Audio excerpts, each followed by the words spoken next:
Maryan, in this very important panel, you spoke about how the European Union is funding the participation of the Cuban regime in the genocidal invasion against Ukraine and in the attack against Europe. Could you please expand on that?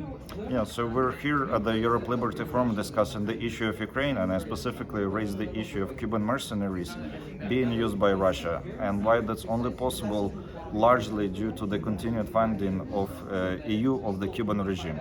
Indirectly, the EU funding of the Cuban regime, it actually supports war effort against Ukraine. And I think it's time that we start to treat the Russian regime, the North Korean, Cuban, Venezuelan, and Iranian exactly the same.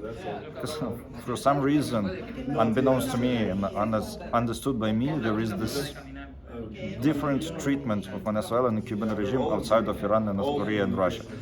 I think that all should be under same sanctions, and there should be, of course, no words in funding any projects there. Iran is as involved in war against Ukraine as, in my opinion, North Korea and Cuba.